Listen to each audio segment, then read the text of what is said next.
মাটির ব্যাংক।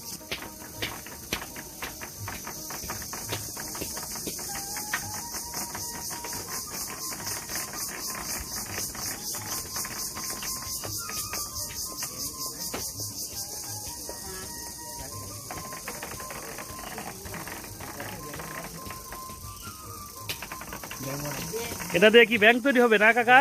মাটির তৈরি ব্যাংক, আমরা যেটা টাকা রাখতাম এখনো অনেকে ব্যবহার করে, সেই ব্যাংকই কাকা এখন তৈরি করবেন এই মাটি দিয়ে।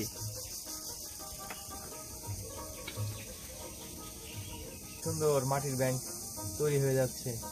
মাত্র কয়েক মিনিটে কাকা এই ব্যাংক তৈরি করা সম্ভব।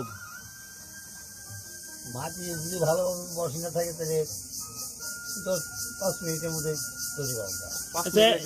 সারাদিনে কতগুলো ব্যাংক তৈরি করতে পারবেন? সারাদিন কাজ করি না, তবু 50-60-100 এরকম বানাই। আচ্ছা আচ্ছা, এগুলোর উপর আবার যে রংগুলো ব্যবহার করেন ওগুলো কিসের রং দেন কাকা আপনারা? ওগুলি খড়, সুতা আর লাল মাটি, সবই প্রাকৃতিক জিনিস। ওইগুলি গুটিয়ে বাইরে তারপরে তেল দিয়ে মাটির মধ্যে পানির মধ্যে বসন লাগে বসে তারপরে করে। এই ব্যাংকগুলো কোথায় বিক্রি করেন কাকা আপনারা? মেলায় টেলায় বিক্রি করি, তারপরে মানে মেলায় বেশি বিক্রি হয়? গ্রামও বিক্রি হয়, গ্রামও নেই। কিরকম দাম নেন একটা ব্যাংকের? 20-30 টাকা থেকে আরম্ভ 100 টাকার মধ্যে। আচ্ছা, মানে বড় বা এটার মান ভেদে দামের তফাৎ আছে। আপনারা তো দেখলেই বুঝেন যে এই মাটিটা ভালো। এইটা মাটি আর চাল রাখবো ব্যাংকের মাটি। অতটা ভালো না এই মাটি, না? মানে ভালো মাটি পাইতেছেন না এখন?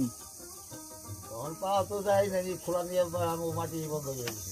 মানে ইট খোলার কারণে আপনাদের দেখা গেছে এই আপনারা মাটি বেশি দাম দিয়ে কিনতে হয় এবং পানও না ওইভাবে। দেয় না। ব্যাংক তৈরি হয়ে গেল না কাকা?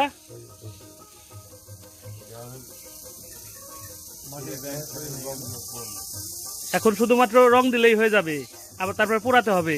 আগে পোড়ান না আগে রং দেন? তারপরে পোড়ানো। আর কত কত আগে পুজো, তারপরে অন্য রং দিয়ে রংগুলি আগলা রং। এই যে কাকা কিন্তু একদম ঘেমে গেছে কাজ করতে গিয়ে। এই বয়সেও কতটা পরিশ্রম করতে হয়। কাকা বয়স কত হয়েছে আপনার? আমার 68 বছর। 68 বছর বয়সেও কত পরিশ্রম করেন।